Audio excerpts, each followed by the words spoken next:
Just doing a follow up on another episode I did. We were featured on another major news channel, which is pretty common. We are always getting featured somewhere: Glassdoor, Fox, Forbes, Fast Company, Business Insider. And I was following up on a quote that was given. You know, always nice to get featured on a major news channel. But I didn't get a chance in that episode to cover all my points. And the article was talking about when you should quit your job. And I often talk about one specific scenario where you're just not good at the work. Then sometimes it's a good time to leave. If you keep failing at something in life, then you got to go find something you can be number one at. And I talked about this, I call it a scam. I feel like the whole do what you love, do what you have a passion for, is kind of a scam because a handful of people actually get to go do that in this world where what they want to do is what they're actually good at, and it works out really well for them. And the rest of the people that try to go do what they love or have a passion for but they're not good at it, their lives seem to end up in shambles. And we see that because we also own a handful of recruiting companies. It doesn't seem to work out for many people. I often say do what you're good at. I'd rather go do something that I get a high level of job satisfaction from because I'm good at it than waking up in the morning and doing something I love but I'm terrible at, where my customers hate me, my coworkers hate me, my boss is all in my business all day. But we're taught from, probably elementary school to go do what you love. Well, it doesn't mean that's what you're good at. And it's one of those things where I wish we would put more emphasis on go do something you're great at. And maybe you'll learn to love it because you at least feel good about doing a great job. But I missed out one important part, and I wanted to come loop back around to that. Just because you love something doesn't mean society needs it.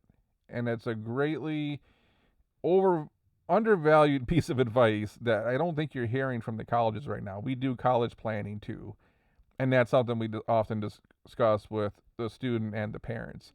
Your child might want to go do this, but the market doesn't need it. Like, I don't think we need any more social media managers, by the way. There's so many social media managers out there, it's mind blowing. The amount of kids that come out of college with a communications degree and a psychology degree, and none of them want to go into psychology or communications. Don't go spend $100,000 just so you can check a box on an application to say I have a bachelor's degree. That's a whole other conversation. But let's just say that I have a lot of friends in the music industry. Let's just say 100,000 people wanted to go to school next year to become studio engineers. Well, the world doesn't need 100,000 more studio engineers, for example. And I think this is where we get in the pinch of, 100,000 will go become studio engineers, and some will become studio engineers, like the top 1% will, and the 99% are going to end up rolling hot dogs at Speedway because there's just not enough jobs for those people. Right now, we need supply chain jobs. If you got a degree in supply chain, you're probably doing really well right now. You can probably go, you're printing money right now. You're going to need a Brinks truck to back up and load up all your cash because the world needs more people with supply chain backgrounds. So you might have a passion or a love for something and you might not be good at it, or the world just might not need it. And I think we got to do a better job of stepping back and saying, hey, before I go back to college, before I learn a new skill or get a new certification, before I send my child to college, what does the world need? What's in demand? There's a lot of things beyond just, go to STEM, tech. We need people in healthcare. We need people to do sales. We still need people to do certain types of creative work.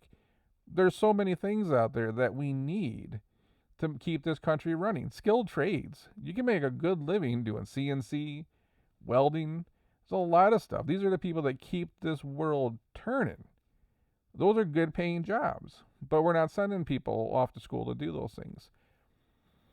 So it's one of those, it's like this thing that's like, oh, go spend $50,000, $100,000 on a bachelor's degree and go do what you love. And then you get out and you can't figure out why you can't pay for your school loans because you got a degree that the world didn't need, for example. And I keep saying that because We got to look back and say, what does society need in the next 2 decades? And that is kind of where we should be putting our efforts. Otherwise, you're going to wake up one day and you're not going to have enough people. We already got a doctor shortage. Does anyone even pay attention to what's going on right now? Like, there's so many issues happening in society and in our economy as a whole. It's concerning to me. Like, you're looking at what's going on with potential food shortages, what's going on with our global supply chain. We are not getting the people prepped to come out of college to do the jobs that we need done because we tell them, do what you love. Just keep this in mind. If we only did what we loved, no one would pick up your trash. No one would work at the water plant so you'd get fresh water. You probably wouldn't have most of those vegetables in your house. No one would probably come. Just think about it. If we only did what we wanted to do, this very convenient society as we know it would just crumble. There are many things, from people that work on roads to firefighters to people in healthcare. I know a lot of people in healthcare right now that don't want to be there with what's going on with COVID, for example, but they're there. It's just one of those things that if we get very selfish and we only focus on passions and love, the whole world falls apart. Then you add in, you might not even be good at what you have a passion for. So find something you're good at that the world needs, and your career's probably going to turn out pretty good. Because I'll tell you what, as a company that does coaching and career planning, that's also associated with a half a dozen recruiting companies, every day you see dozens of people come by that, get to 35 or 40 and their life is falling apart. I'm saying don't do that. Right now you have all the opportunity in the world to make sure you have a career. Think about this. You're going to get out of college at 22 and then work till 62? That's 40 years. You have to work for 40 years. What are you going to do for 40 years that can keep producing money so you can take care of yourself, your family, your health insurance, and retirement, and have stable income with something that maybe you don't hate at least? It's not that easy anymore unless you're really good at something. So keep that in mind. Anyways, this is just a follow-up from that PR piece I did. It's about all I got for this one. I'm going to catch you on the next one.